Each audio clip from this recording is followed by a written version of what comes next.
So how are they going to get the job done? Let's ask a member of the all-important Ways and Means Committee. He has a new book out, Restoring the Republic. Joining us now from Fresno, California, Republican Congressman Devin Nunes. Good to see you, Congressman. Congratulations on your reelection.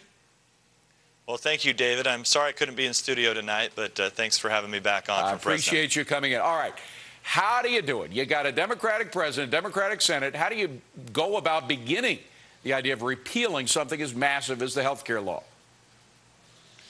Well, you talked about how President Obama wants to be remembered for something, and it's Obamacare that he wants to be remembered by. Truly what's going to happen if Obamacare stays in place is it's going to break America.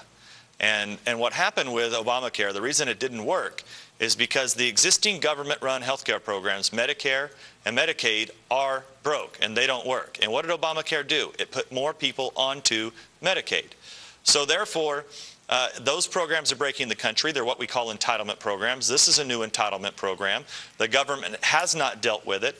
And so the president can't have it both ways. He can't have Obamacare and not raise taxes.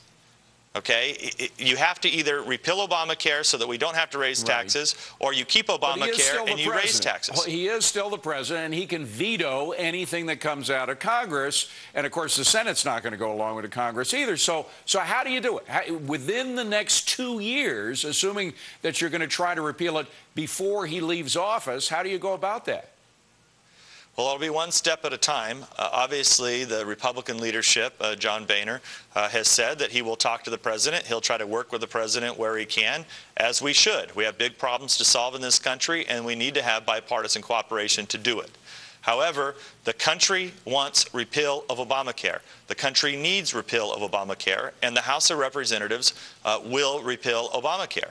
Then it's going to be left up to Harry Reid and the United States Senate. Congressman, but I got to get specifics. How do you do it? When you have a president that's going to veto anything that comes out of Congress, you have a Senate that's not going to work in any kind of committee with the House of Representatives. How do you go about that? In fact, before you answer that, let me just play a little sound bite, another one from Senator Mitch McConnell, about the way he thinks it'll have to be done. If our primary legislative goals are to repeal and replace the health spending bill, to end the bailouts, cut spending, and shrink the size and scope of government, the only way to do all of those things is to put someone in the White House who won't veto any of these things.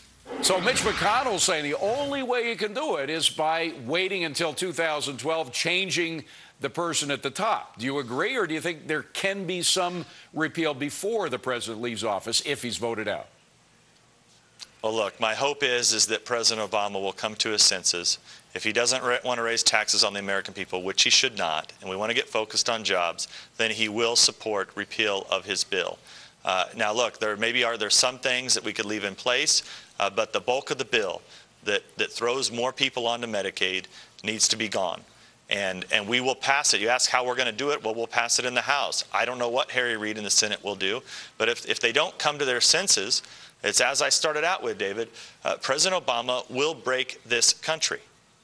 Well, we know pretty much what Harry Reid will do. He'll do exactly what he did a year ago, which is to stand by the president. By the way, the president has been very clear of what he wants from the beginning. He said it even when he was running for the Senate in the state of Illinois. I think we have a clip of what he said about health care way back then, back in 2006. Let's take a listen.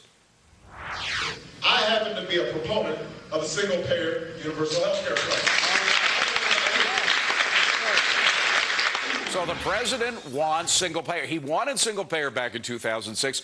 I particularly think he wants it now, and so do a lot of members of the Senate. So they're not going to work with you in committee to repeal this thing.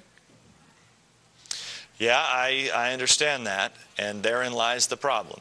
And what do we do next? I don't know. I know that we can pass a bill now out of the House of Representatives. We can probably get every single Republican in the House of Representatives to vote for it, and I bet we can even get some Democrats to vote for it. So if we have a bill that passes with 250 or 260 votes and the Senate refuses to act and the president refuses to act, they are on some very dangerous ground defying the American people. They've defied the American people for 2 years.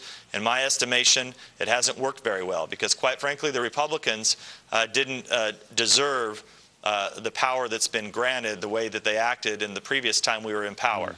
However, They have screwed up so badly that the American people have turned to the Republicans and asked the Republicans, will you save us? And what John Boehner has committed to the American people is that he will do his level best, but it's going to take President Obama to come to his senses. All right, Congressman, very quickly, you are with the House Ways and Means Committee, very important committee. That's the tax writing committee. They decide how the revenues are spent, et cetera. Is there a way that the House Ways and Means Committee, on which you serve, could actually stop some of the funding for Obamacare? Well, any tax or tariff has to originate in the House, and it has to originate in the Ways and Means Committee, and I actually do sit on the Health Care Committee of the Ways and Means Committee. And so the Ways and Means Committee will have to move first on repeal. The Ways and Means Committee, as far as I am concerned, as a member of the subcommittee, we will move, and we will move first, and we will get it done. And I believe we will have overwhelmingly support for full repeal of this bill. And if I were the President of the United States and I were Harry Reid in the United States Senate, especially with as many Democrats that are coming up for re-election, I believe that it is possible to get the 60 votes to pass the bill out, take the House bill and pass it out of the Senate. Wow. And then it will be very interesting to see what the President Obama does at that point. Have you done the head counting, by the way? You think there are 60 votes? Clearly the Republicans would be for it, but you could pull away enough Democrats to vote for that? Well, look, you know that you have some senators that didn't want to vote for it in the first place, right. Mainly Ben Nelson, who is the obvious person that comes to mind. So, you know, then you have a few others that are up for tough re-elections in very Republican states. And look, I'm not saying you can get to 60, but I would like to see these senators, I would like them to take a side. Either they're for repeal or not. And then with all the Democrats that are up for re-election next time, I'd hate to be them supporting basically the bankruptcy of this country. Congressman Devin Nunes from California. Good to see you, Congressman. Thanks very much for being here. Appreciate it.